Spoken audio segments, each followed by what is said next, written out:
You should see on your screen just one slide that says air traffic control.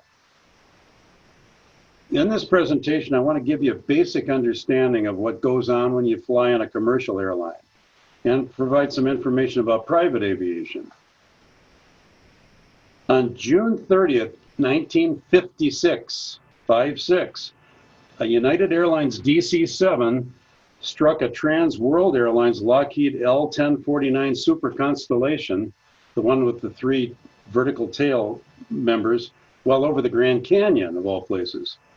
All 128 persons aboard both airplanes died, making it the worst commercial airline crash up to that time. How could such a thing happen? Why didn't air traffic control warn the pilots of an impending disaster? The answer is that there was no air traffic control where the planes were. They were operating under the antiquated practice of see and be seen, see and avoid. They were in uncontrolled airspace. Both aircraft departed from Los Angeles International Airport in the morning, just minutes apart, with one heading to Chicago and the other to Kansas City. The planes initially were in controlled airspace, but would soon be on their own, other than flying at different assigned altitudes. One was assigned to 19,000 feet and the other to 21,000.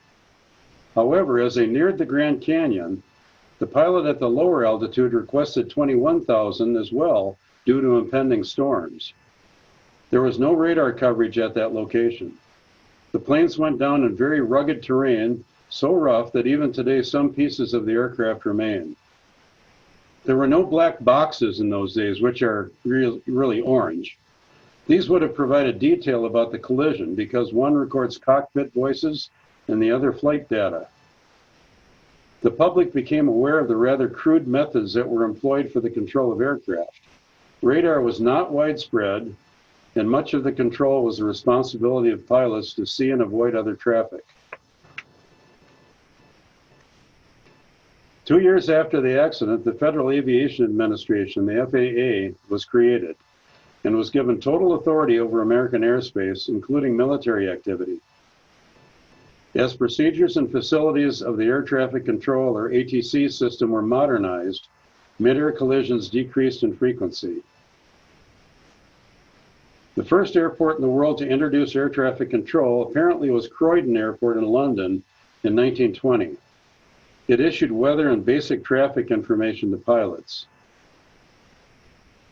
And the first airport control tower that regulated arrivals and departures and movement on an airport grounds opened in Cleveland in 1930. It probably looks something like this. And the first Air Route Traffic Control Center, or just center, opened in Newark, New Jersey in 1935. I was a private pilot between 1978 and 1995 and flew both a Cessna 150 and a high-performance Beechcraft V-tail Bonanza, accumulating 900 hours of flying time. My flying experience was purely recreational. After flying my small Cessna 150 for 650 hours, the one on the left, it was challenging for me to transition from the smaller, slower Cessna, shown at the left, to the more powerful Bonanza shown at the right. These two images are other examples of my two airplanes. Unlike the Cessna, the Bonanza had a more powerful engine, retractable landing gear, and a variable pitch propeller. Everything happened faster in the Bonanza, which made it quite challenging at first. To understand air traffic control, ATC, I'll begin by mentioning that there are two types of airspace, controlled and uncontrolled. In addition, there are both controlled and uncontrolled airfields. Iowa City Municipal Airport is an uncontrolled airfield. That means that there is no control tower at Iowa City. The Iowa City Municipal Airport opened in 1918 and is the oldest civil airport west of the Mississippi River, still in its original location. The first airmail flights flew through Iowa City, and many early pioneers landed here, men such as Wiley Post, Charles Lindbergh, and Will Rogers. The land that the airport occupies was first owned by Jeremiah Stover, who laid claim to it in 1840. That was a year after Iowa City was founded. One of Stover's descendants was Russell Stover, who was born in Iowa City on Lynn Street in 1888. Russell Stover was the founder of the Russell Stover Candy Company. I'd like to know if any of you were passengers on either United Airlines or Ozark Airlines, which had service in and out of Iowa City until 1972. There's a rather nice, complete history of the Iowa City Airport on the Iowa City website. Well, at the Iowa City Airport, pilots may take off and land on their own as long as they are not on an instrument flight rules flight plan. For those on their own, there is some help in giving advice to pilots. First, pilots with radios communicate via a frequency known as unicom, which is a common frequency shared with other uncontrolled airfields.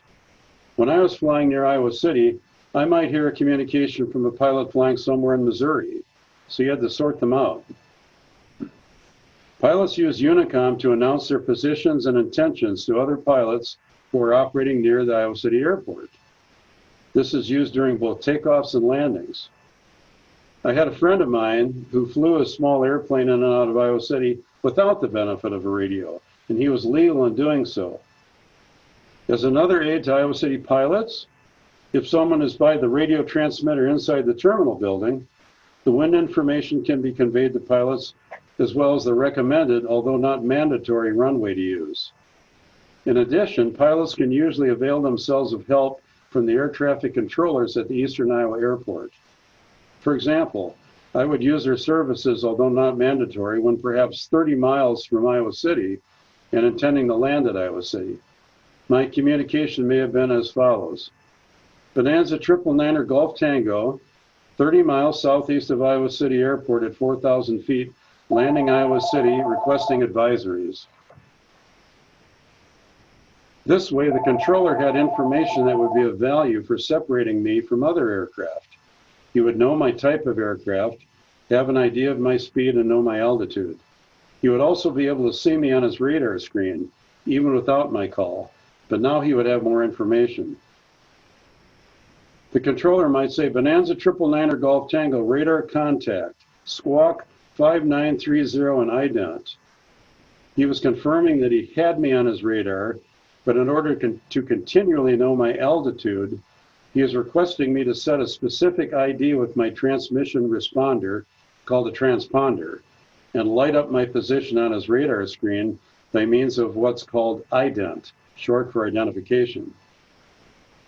The transponder works by producing a response when it receives a radio frequency interrogation. The controller might tell me, traffic at 11 o'clock 5 miles, type and altitude unknown. Or perhaps, traffic at 11 o'clock 5 miles, a King Air at 4,000 feet inbound landing Cedar Rapids should not be a factor. Then I had some comfort of knowing that aircraft's position and that it would probably not create any conflict with my flight path. Nonetheless, I would be scanning the sky across, up and down, as I made my approach into Iowa City. A radar screen can display a lot of information for the benefit of the controller. For example, the call sign of each aircraft, its location, ground speed, and altitude in thousands of feet.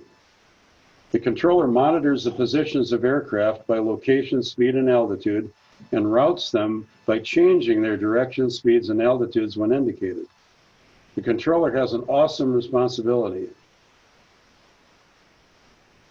When landing at Iowa City and other non-controlled airfields, there is a standard traffic pattern that airplanes use. It is shown diagrammatically like this.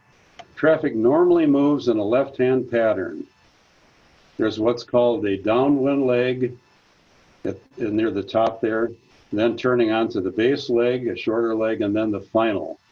And also when taking off, there's an upwind leg. When entering the traffic pattern, I might announce Cessna 8600 uniform left downwind for runway 30, full stop. Other pilots then know my call sign, knew where I was in the traffic pattern, and that I was landing with a full stop and not doing a touch and go. Pilots frequently practice landings by touching down and then adding power and taking off again without stopping. Upon takeoff, I might announce Cessna 8600 uniform, departing runway 30, straight out departure. That gives them another sense of where I might be. Pilots always try to land and take off upwind, into the wind, to reduce their ground speed. But there's almost always some wind to take into account. The airplane is a product of the wind. Therefore, if my indicated airspeed is 150 miles per hour and I have a tailwind of 30 miles per hour, I'm actually doing 180 miles per hour over the ground. Normally, speed is designated in knots. 1 knot is 1 nautical mile per hour, or 1.15 miles per hour. Therefore, 100 knots is 115 miles per hour. Airport runways are normally constructed with an orientation with the prevailing winds in mind. Often I would fly by what is called pilotage in dead reckoning, which stands for deduced reckoning. Pilotage is navigation by reference to landmarks or checkpoints. Dead reckoning is navigation by means of computations based on time, airspeed, distance, and direction. My airplanes were equipped with VOR receivers. VOR stands for Very High Frequency Omnidirectional Range. VORs have been widely used by both private pilots and commercial pilots since the 1960s. The indicator used by pilots looks like this. The pilot can use the VOR system to either fly to or from a VOR station along what is called a radial. We commonly think of 360 degrees or radials, although there's really an infinite number. Some of you may have observed the transmitters used on the ground. They remind me of bowling pins. Many are located at airports. Using the VOR system enabled me to locate my position when I was a student pilot on one of my mandatory solo flights. There was only one VOR receiver in my airplane, but by switching back and forth between 2 VOR locations or stations, I managed to get a fix and knew where I was. You see, I wasn't lost, but only temporarily disoriented. Aeronautical charts are very detailed maps showing airports, VORs around these purple circles, airways, obstructions such as transmission towers, radio frequencies and runway positions, directions, and lengths. The charts are, I assume still, updated every 6 months and are getting quite expensive. But many years ago, before I was flying, they were free to pilots. These charts are used mainly by private pilots and some commercial aircraft pilots flying smaller planes at lower altitudes. I made many flights between Iowa City and Galesburg, Illinois. I normally flew entirely on my own without air traffic control. For VFR flying, that is visual flight rules flying. No flight plan needed to be filed with ATC. The only requirement was to fly at prescribed altitudes so that traffic would be separated to some degree. When flying east, that is a big section, 0 to 179, that's a lot of territory. A pilot must fly at odd thousands of feet plus 500. So I might fly at 3,500 or 5,500 feet. Conversely, on westerly headings, even thousands plus 500, I would typically fly at 4,500 feet. Generally, pilots must stay at least 1,000 feet above towns unless in a takeoff or landing pattern. The pilot must still remain vigilant and not get complacent. There is room for crossing paths with another airplane because of the large 180-degree zone. Also, another airplane may be cruising at the wrong altitude, and also, airplanes must climb and descend through the altitudes assigned to traffic traveling in the opposite direction. Fortunately, visibility in a small private aircraft is quite good because of the size of the windows. I had one near miss close to a small airport in Illinois. It happened so fast I hardly had time to get scared. The term near miss is used, but it's really a near hit. One of my instructors cautioned me, airplanes congregate at airports, meaning be especially vigilant in that environment. If a pilot has passengers, they should be urged to help in scanning for traffic. Pilots have 2 expressions, Hundreds of hours of boredom and minutes of sheer terror. And there are old pilots and bold pilots, but there are no old, bold pilots. Well, maybe one old, bold pilot. Meet Bill Shafer, 102 years old. Fortunately, I never encountered sheer terror. Now let's move on to commercial air travel that most of you would be involved with. When you board an airliner at Cedar Rapids Eastern Iowa Airport, your airplane will be under air traffic control from the time the pilot starts his or her engines until the time the engines are shut down at the destination airport. Air traffic control is pretty simple in theory, but quite intensive for those responsible for its management. It can become complex. When the pilot indicates that she is ready to leave the gate, I'll use she contacts the ground controller on a specific frequency to get taxi instructions. Before this, she has submitted a flight plan that specifies all of the flight details. The ground controller's instructions must be followed. Any deviations requested by the pilot must be approved. Control towers vary greatly in height and configuration, but they all have these windows that slope in this fashion against glare, and shades may also be pulled down. A flight strip is generated for your flight showing all of the critical information. As the pilot approaches the runway, she is asked to contact the tower controller on another frequency.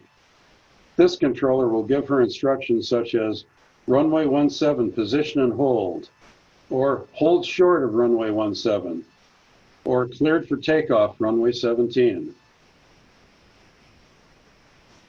Shortly after departure, the pilot is instructed to contact departure control and given the frequency. The departure controller already knows all the flight details, so all the pilot needs to say is departure, Delta 325X with you off of 27.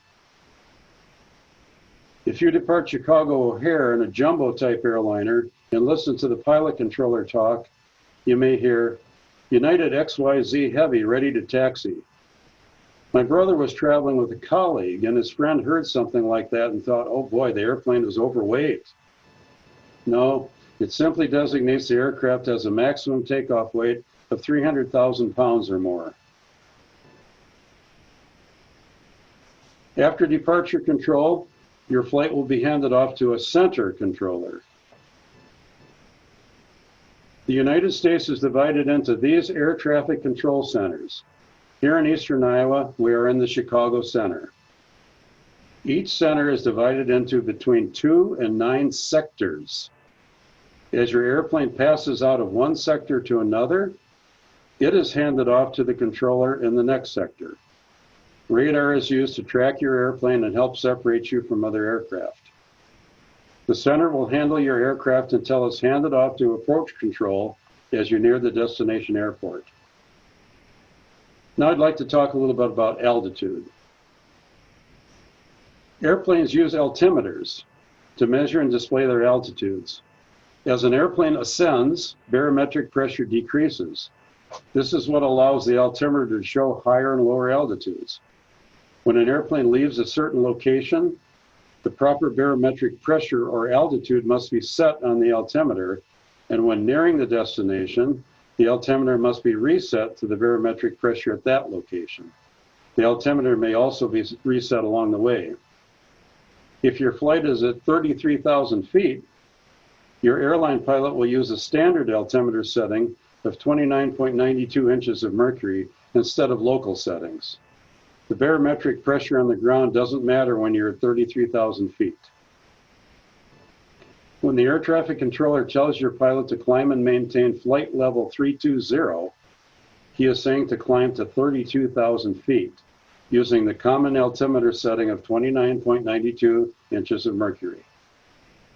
When your pilot descends to approach altitudes near the end of your flight, he will reset his altimeter to the local barometric pressure.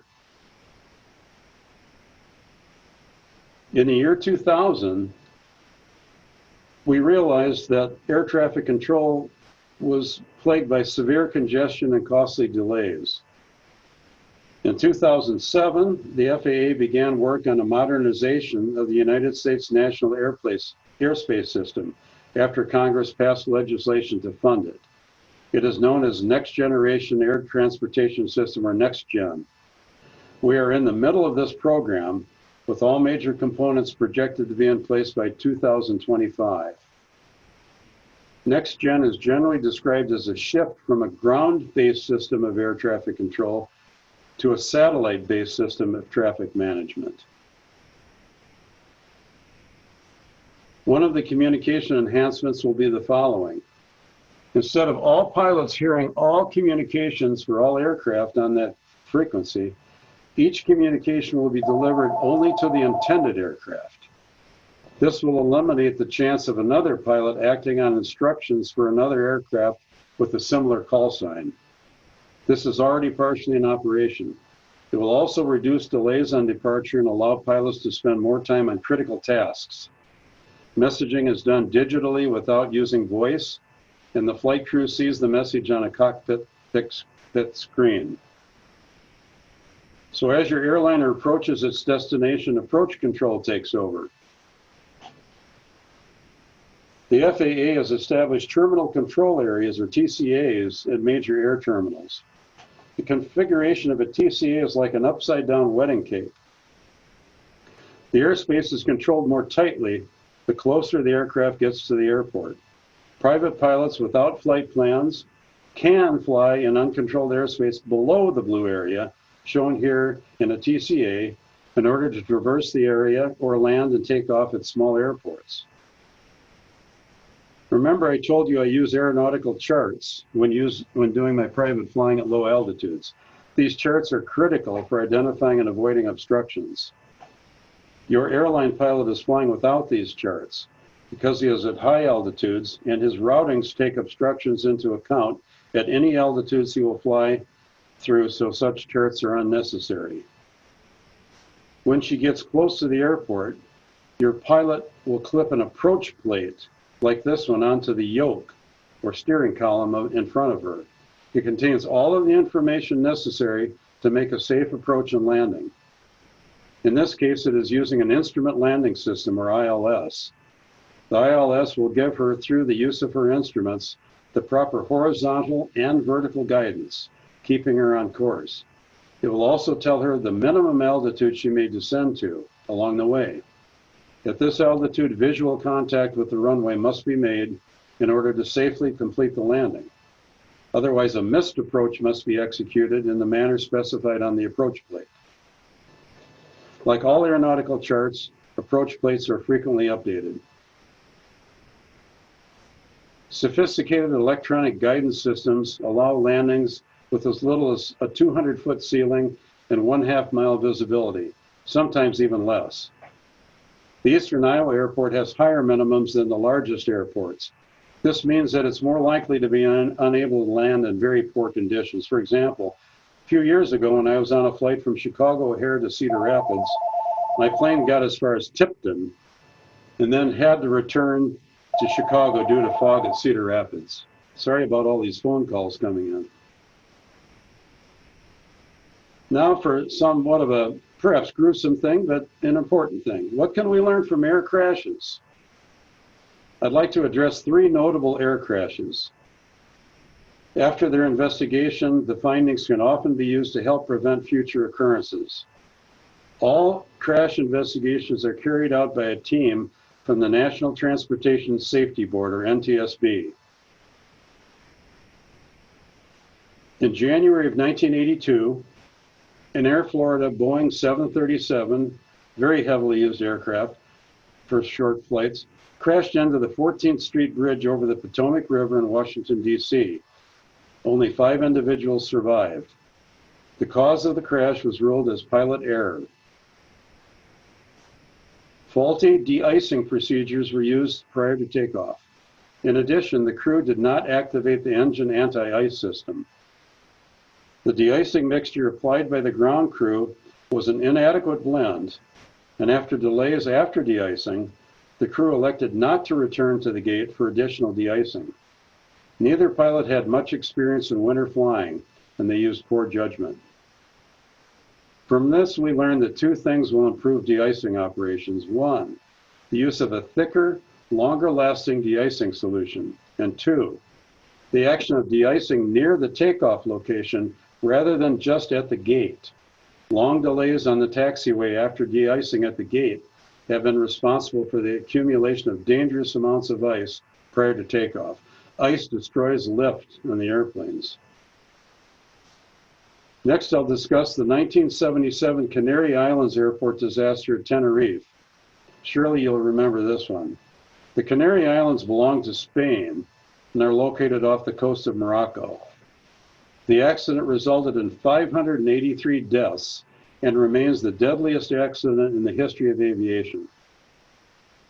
I'll go into a little detail on this one. Two jumbo airliners similar to these, both 747s, were involved. A Pan Am Boeing 747 was approaching the Canary Islands, intending to land at the major airport. Also, a KLM 747 was inbound to the same airport.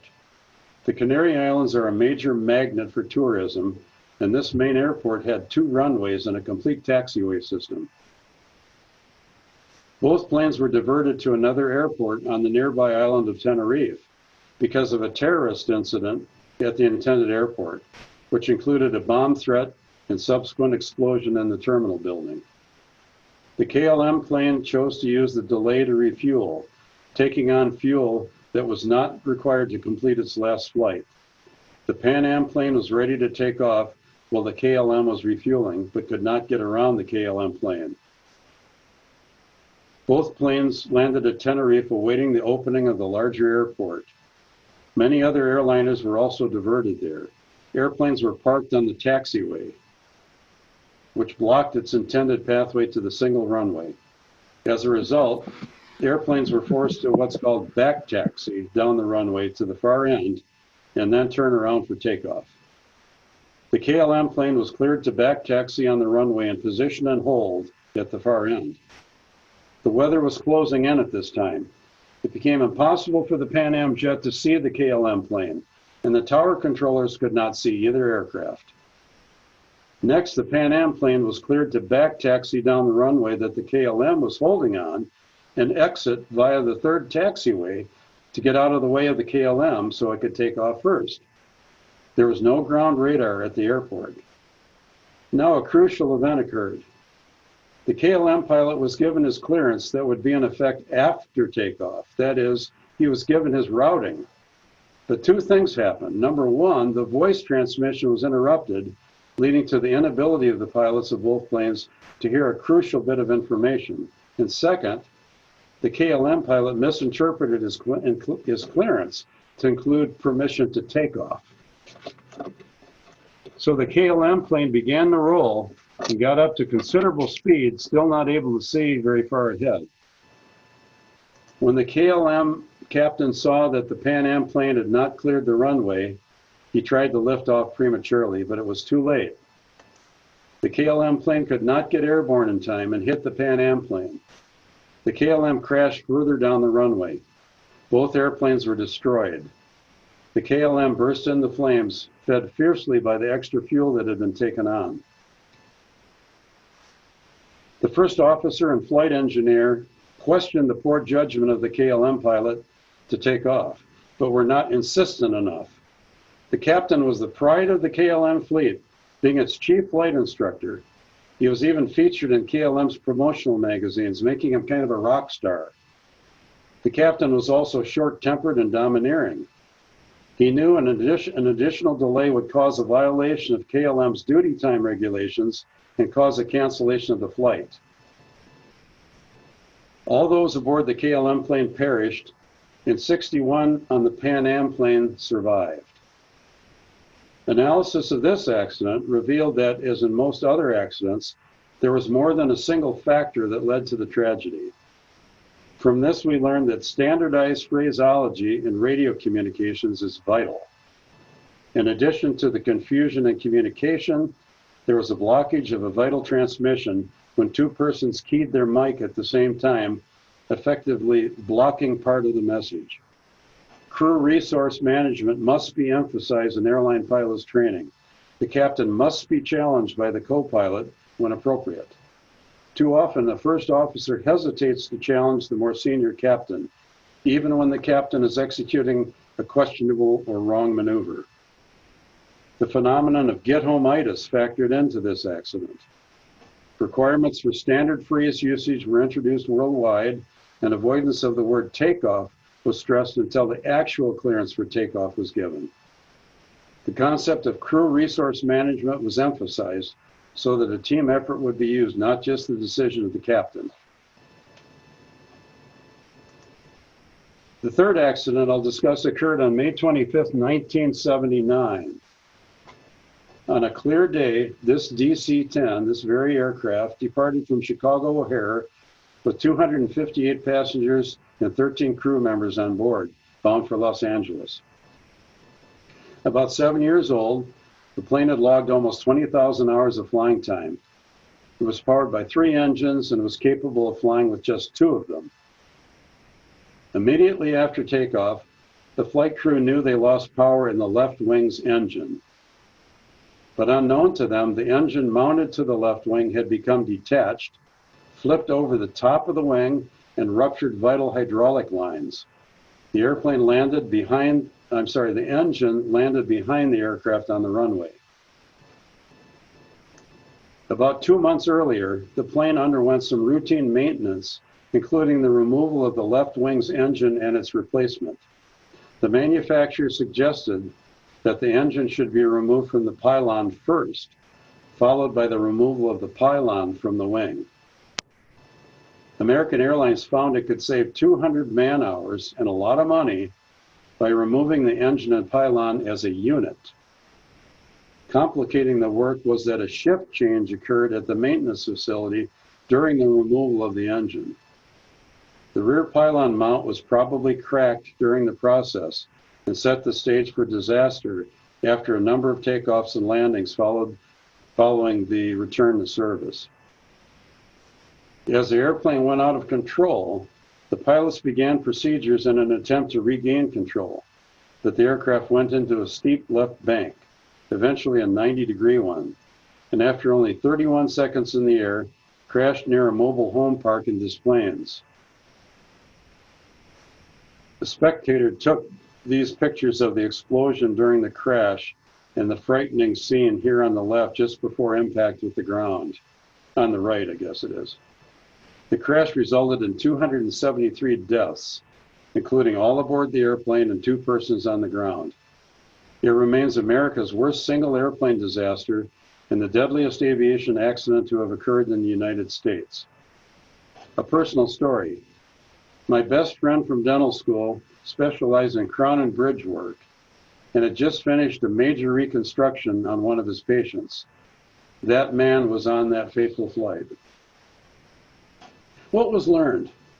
American Airlines exercised improper maintenance procedures in order to cut corners.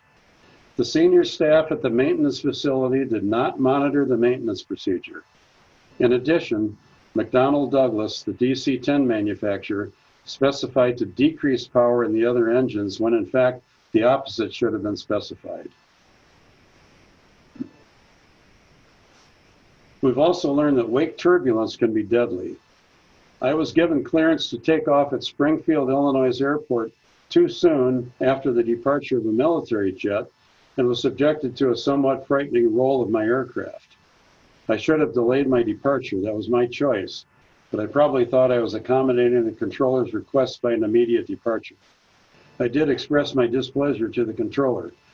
An aircraft, particularly a large one, generates dangerous wingtip vortices that are left in its wake. If possible, a wait of several minutes after takeoff should be made. Also, a crosswind helps dissipate the wingtip vortices of the departing plane.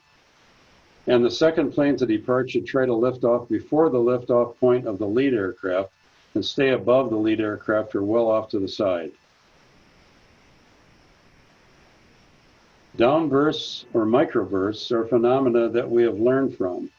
These are powerful downdrafts usually associated with nearby thunderstorms and can literally push an aircraft down to the ground while descending for a landing or departing a runway. They can also dramatically alter the ground speed of the aircraft upon takeoff or landing, possibly leading to dire circumstances. The lesson is don't mess with thunderstorms. So what are the primary causes of aircraft accidents? I've discussed pilot error as causative in 2 of the accidents I just described. Defective equipment, such as with the software in the Boeing 737 MAX aircraft, has led to tragedies. I described a case of faulty maintenance that resulted in the DC-10 tragedy. Weather has played a major role in accidents. And miscommunication and imprecise communication has also led to mishaps. As more and more electronic sophistication comes about, the safety of air travel should increase. Human factors are always potentially involved, pilot errors and controller errors. So as a summary, during this period of COVID, flights are way down. Prior to this pandemic, the airways were becoming busier and busier, placing more burden on the air traffic control system. As next gen gets more fully implemented, there's hope that safety and efficiency will increase. We all want to feel that we can fly safely and be in good hands with our ATC system, with adequate radar and electronic guidance, and competent controllers and flight crews.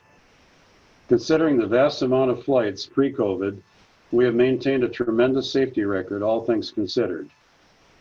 When mishaps do occur, the NTSB always conducts studies, and these can lead to recommendations and regulations that increase the safety of air travel.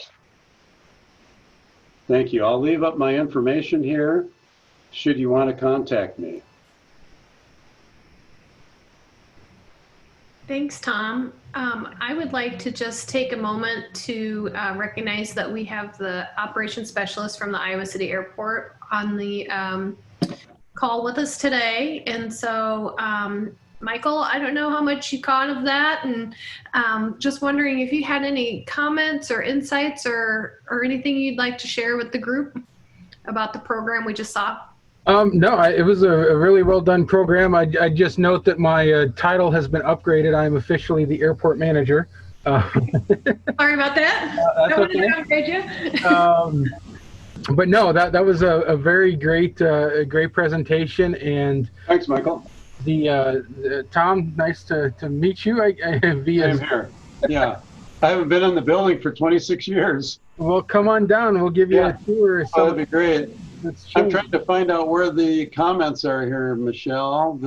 But go ahead, Michael. Continue, please. No, the 3 accidents you referenced and you kind of talked about here are still, even in my time of going through aviation education, they're still talked about to the day on especially accidents and the chain of events, where if you can go back and you break one of those links, that accident doesn't happen. With Tenerife, if the pilots verify their instructions, or if tell ATC they were cut off, that doesn't happen. And there's when FAA and NTSB looks at accidents, there's usually once everybody can look back, whether it's the point of origin, whether it's a pilot didn't properly pre-flight, or again, radio communications weren't clear and understood. There's been a lot of efforts over the years to consolidate language, to have official terminology and keep using official terminology. And it's still an ongoing process. And yeah.